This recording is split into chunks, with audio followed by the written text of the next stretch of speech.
Hi, I'm Jacqui Cowell. I'm the Head of Learning at Australian Theatre for Young People. And I'm Robyn Ewing.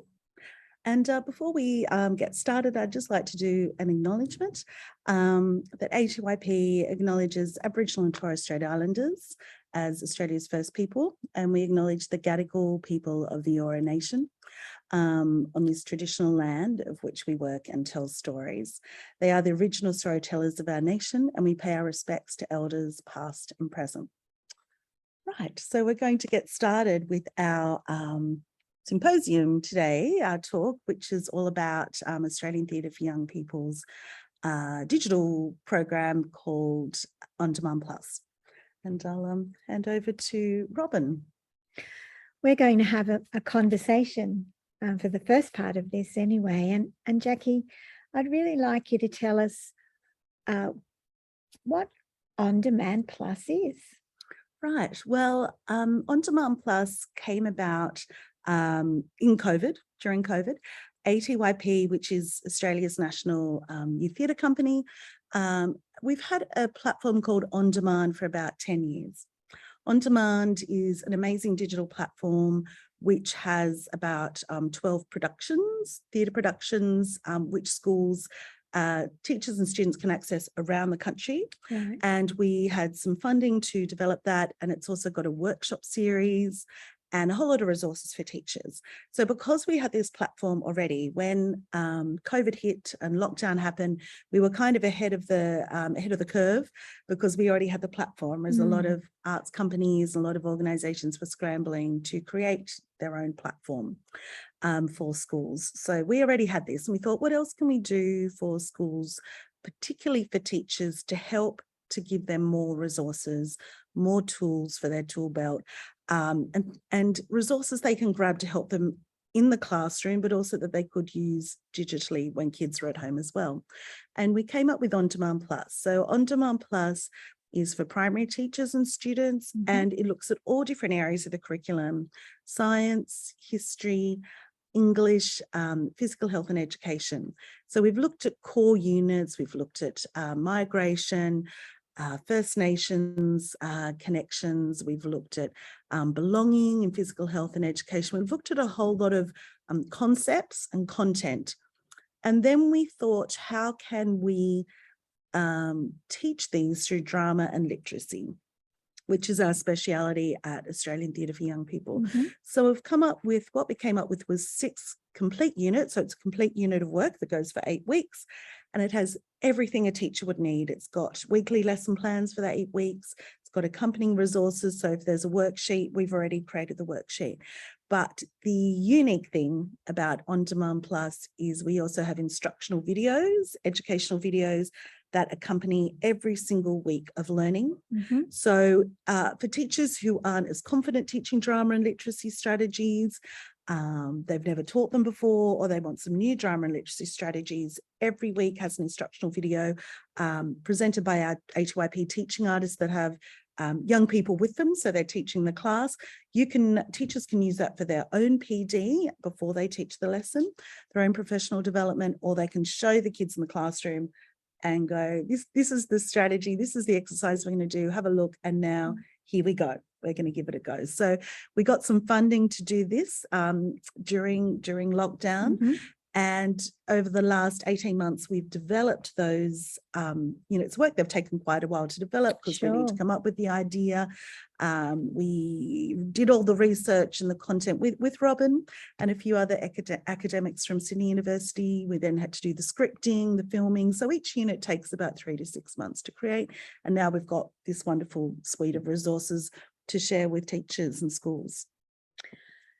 Fabulous. And the wonderful thing about OnDemand Plus is that teachers can then take these resources, take the videos, but adapt what they're doing to meet the needs of their individual children. So instead of taking the time to access all the materials and resources and the literature, they can take that time to adjust it for their own particular context. And I think that's really important. That's right. I mean, sometimes, say with the history units, we've got a migration unit for year 3, 4, First Nations Connections unit for Year 3-4, Migration unit for Year 5-6. So you would look at a teacher would look at when they're doing that, how they can incorporate into other areas of their curriculum. And they're also able to, with the outcomes they need to tick off with all the different things they need to do for the different subjects, they can look at how they can uniquely use those resources. So it's not a one size fits all in a way, but there's so much material there that you can take what you need. So OnDemand Plus is all about learning in an interdisciplinary manner. So it's not teaching subjects in silos. We know that primary teachers do this already because they cover so many different areas and subjects, that this way of teaching and learning with different concepts that are interrelated is a successful way to teach and learn, and kids get the most out of it. So they can relate what they're learning in science, but also what they're doing in English, and it all makes sense. So Jacqui, I know you've chosen a snapshot to tempt us with today. I have. You've chosen to look at the poetry unit. Yes? Tell us a little bit about that. So Bringing Poetry Alive was the last unit we looked at. Well, this year we will be creating more. And for this unit, it was quite unique because we worked with Poetry in Action, another organisation that tours around Australia taking poetry shows into schools. So they're specialists in poetry.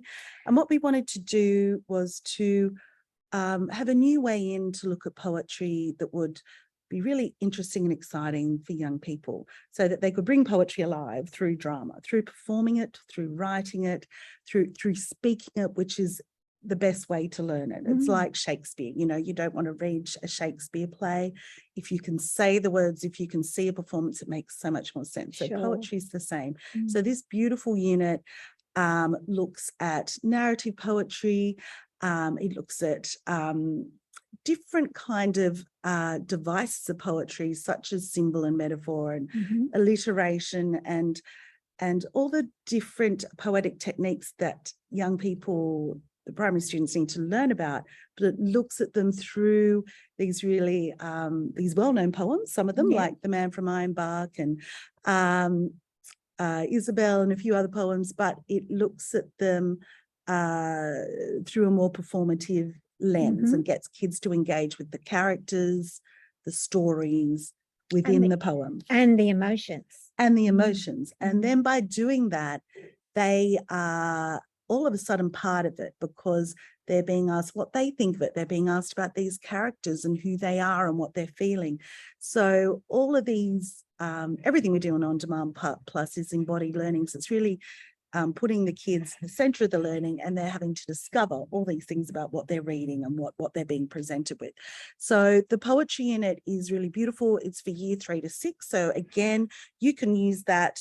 You can extend it. You can just do a more simplified version depending on what stage you're teaching.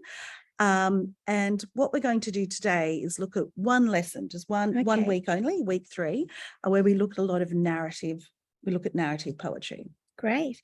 And that's what this whole symposium is about, isn't it? We all love a good story. And we love a good story. And this one we're looking at is The Man from Ironbark. So we're looking at The Man from Ironbark. We're looking at the barber, and we're going to kind of do a deep dive into those characters, get kids to explore it, get kids to explore the assumptions that you might make through the way that Banjo Patterson describes these characters, and then kind of pull it apart and tell the story themselves. So it's kind of deep learning, because they're not just reading it, they're really engaging with it through a few practical drama strategies, which is really exciting. So we might jump in and have a look at some of our instructional videos so you can see what it's all about. This strategy is called Roll on the Wall, and it's used to develop descriptive language and inferential and literal comprehension skills. The Man from Ironbark by Banjo Patterson. It was the man from Ironbark who struck the Sydney town. He wandered over street and park, he wandered up and down. He loitered here, he loitered there, till he was like to drop, until at last, in sheer despair, he sought a barber's shop. Here, shave my beard and whiskers off. I'll be a man of mark. I'll go and do the Sydney toff up home in Ironbark.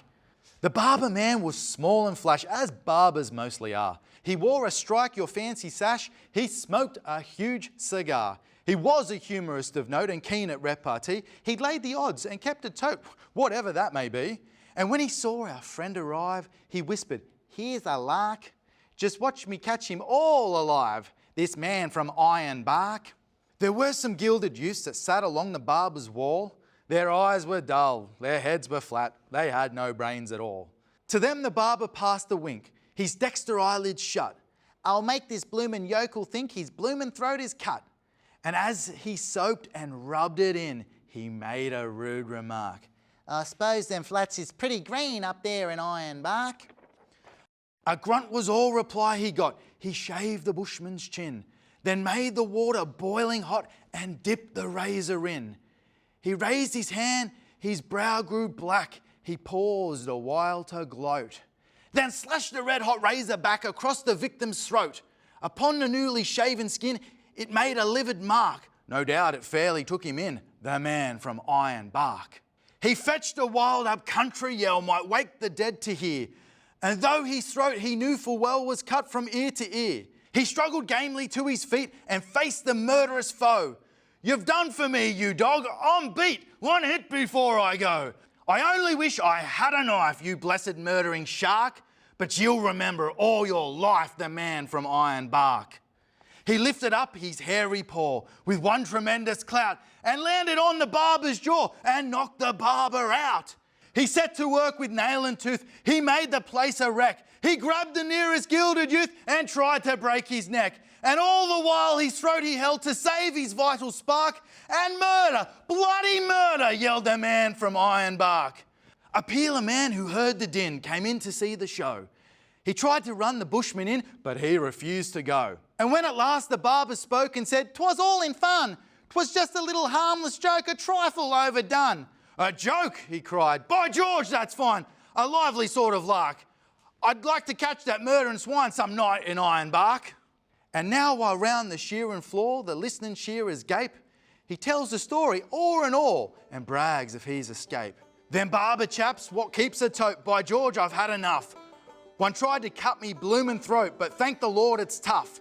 And whether he's believed or no, there's one thing to remark, that flowing beards are all the go, way up in Ironbark." Okay, fantastic. That is such a beautiful and descriptive poem.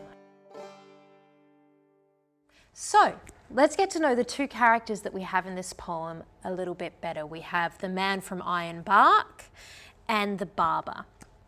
What I want you to do in your groups is scour the poem for descriptions of your characters, okay? So you're looking for descriptions of what they look like and descriptions of their personality. So when you find something that describes what they look like, I want you to write that on the outside of your outline, okay? And when you find words that describe their character traits, I want you to write that on the inside of the outline, okay? So we're going to have one character per group. Who would like to do the man from Ironbark? Great, you guys. Well, I found that the barber is actually really humorous and he likes to make a lot of jokes. Great. So from the quote, he was a humorist of note. Yeah. And keen at repartee or something like that? Yeah. Great, excellent. So we know that he's got a good sense of humour and he likes to talk. Awesome. What about the outside? What about what he looks like? He wore a strike your fancy sash. Great, so he wears fancy clothing. He always looks really flashy. Excellent, good. Okay, so what about the man from Ironbark? What about his external traits? What does he look like? Yes, Jeff. He's got a beard and whiskers. The beard and whiskers, fantastic. Really, really clear, strong image in the poem. Okay, does he have a beard and whiskers by the end though, after he's visited the barber? No. Trick question, good. And what about his character traits, his personality? Yes, Finn. He's very bad-tempered. He has a bad temper, okay. Tell me, where in the poem does it say that? In the poem, it says that he trashes the whole barber shop because he gets very mad because he got cut. The reason I ask that is because this leads nicely into the next part of this activity. I'm going to ask you a question. Who can tell me what the word assumption means? I think it means like taking what you have and the information you already have in front of you and making an inferred guess about what that means for other facts. Absolutely. So it's where you have some information in front of you and you might make inferences or make an assumption. Absolutely. So I think what you guys have done is actually make some very, very smart assumptions based on the information that you've got there. Because we sometimes, we don't have the word he's violent or, that kind of stuff, but you've made a really good assumption.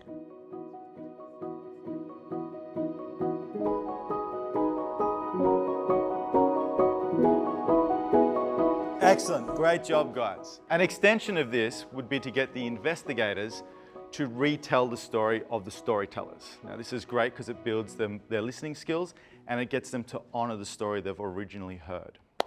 Okay guys, what we're going to do now is we're going to swap it over. So the storyteller will now become the investigator and the investigator will now become the storyteller. But you're not going to tell your own story now, you're going to retell the story of the man from Ironbark. Who can remember that story? Great, excellent. Guys, why don't you jump up and we'll hear you guys. Cool, who's doing the man from Ironbark? Finn, go for it, let's hear it. So a man from Ironbark. Detail the man. The man from Ironbark is very tall. Sometimes he can be very cross and bad-tempered. He has a big beard with Detail the whiskers. beard. The beard is very big. I'm guessing it's very scruffy. Detail the smell of the beard. Maybe it could be a bit smelly from maybe when he eats, it could get food stuck in it and he might not wash it properly. Extend.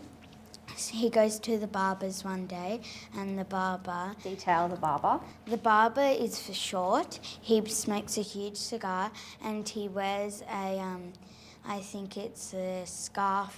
Detail the colour of the scarf. I'm guessing the colour would be shiny silver or gold and it's like a silk. Extend. So he goes to the barber's and he sits down and the barber asks him what he wants, but then the man from Ironbark grunts at him. Excellent, nice job guys, take a seat. Follow up this week with a writing exercise where students add as much detail as possible to the family story they brought in. Encourage them to use the detail that the investigators found out in the exercise. Finally, you can add these stories to the class anthology of poems. So that just gave you a snapshot of 1 week, week 3 of the Bringing Poetry Alive unit. So it's 1 week of an 8-week unit, one of 6 units. So it gives you an idea of the scope of OnDemand Plus. We looked at 2 strategies in that week, roll on the wall and detail and extend. Each week will have 2 to 3 strategies, all different drama and literacy strategies. So you really get exposed to so many different methods, different strategies that you can use with your students. Yeah. And the great thing is that we're seeing these drama strategies used with literature, but also in the other curriculum areas as well. That's right. We have some quality literature in quite a few of our units to base your unit around. So, yeah. So, Jacqui, what happens if people would like to know more about this fantastic resource? If you would like to know more, please contact the education team, which is myself, Jacqui and George at ATYP. Our number's 9270-2400 or education@atyp.com.au. You can also go on the website, go to OnDemand Plus, and we have taster lessons. Okay. So we've got an example lesson for each of our 6 units because it's really good for teachers to have a look and see what it really is, if that's going to be something that they could use in their classroom. The price for a school, there's one annual subscription price, but the great thing is about that price is it's accessible for every single teacher in the school. So for the one cost, you can have 30 teachers accessing that subscription. We're also from 2023 going to have a single subscription price, which is a bit less, just for one teacher if you would like to subscribe. So it's all there, but even if you want to call us to chat through it, if you have questions, we would love to hear from you and love to chat with you and give you these fabulous resources at your fingertips to use with your students, because they love it, and it engages them, which is, you know, what it's all about.